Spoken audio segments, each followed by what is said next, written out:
3 రాష్ట్రాలు మహారాష్ట్ర, కర్ణాటక, ఉమ్మడి ఆంధ్రప్రదేశ్కి 811 టీఎంసీలు, కర్ణాటకకి 734 టీఎంసీలు, మహారాష్ట్రకు 585 టీఎంసీలు, మొత్తం 2130 టీఎంసీల నీటి కేటాయింపుల్లో ఉమ్మడి ఆంధ్రప్రదేశ్కు 811 టీఎంసీలు నికరంగా కేటాయించడం జరిగింది.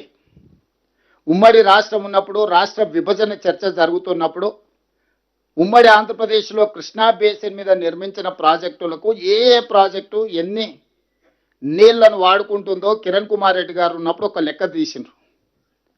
ఆ లెక్క ప్రకారము నీటి కేటాయింపులు జరగాలని, ఆంధ్రప్రదేశ్ ప్రయోజనం చేకూరాలని కిరణ్ కుమార్ రెడ్డి గారు తీవ్రమైన ప్రయత్నం చేసి ఆంధ్రప్రదేశ్ యొక్క నీళ్ళ హక్కులను సాధించాలని కిరణ్ కుమార్ రెడ్డి గారు ఆనాడు ప్రభుత్వంలో ఒక లెక్కలు తీశారు. ఆ లెక్క ప్రకారము 512 టీఎంసీలు ఆంధ్రప్రదేశ్కు సంబంధించిన ప్రాజెక్టులకు, తెలంగాణలో నిర్వహించబడుతున్న ప్రాజెక్టులకు 299 టీఎంసీలు ఈ లెక్క ప్రకారం వారు ఒక లెక్క తీసిండ్రు 2013లో. అంటే 34% తెలంగాణకి, 66% ఆంధ్రప్రదేశ్కి.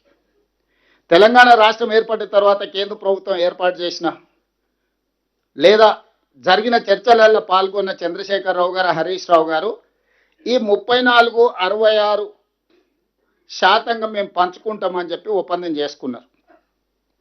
మొదట 1 సంవత్సరం కోసం చేసుకుంటున్నామన్నారు. 2వ సంవత్సరం పోయి మరొక సంవత్సరానికి పొడిగించారు. 3వ సంవత్సరం పోయి మరొకసారి పొడిగించారు. ఇక 2020లో పోయి చంద్రశేఖరరావు గారు అసలే ఓపిక లేని మనిషి, పెద్దల కేశవరావు గారికి బాగా తెలుసు. ఎవడొస్తే ఊకే మళ్ళీసారి ఇక మళ్ళీ వచ్చేదే లేదు.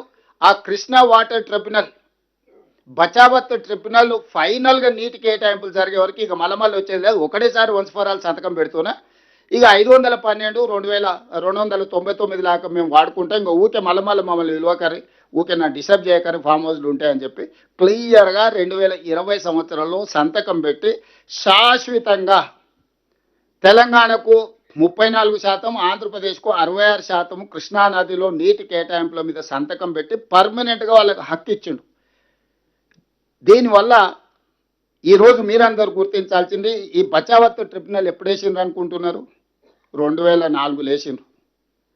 21 సంవత్సరాలైంది ఈ రోజుకు లెక్కేస్తే.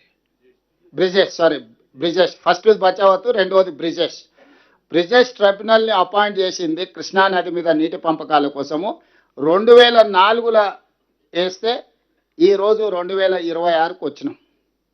21 సంవత్సరాలైనా ఈ నీళ్ళ మీద జడ్జిమెంట్ రాలే.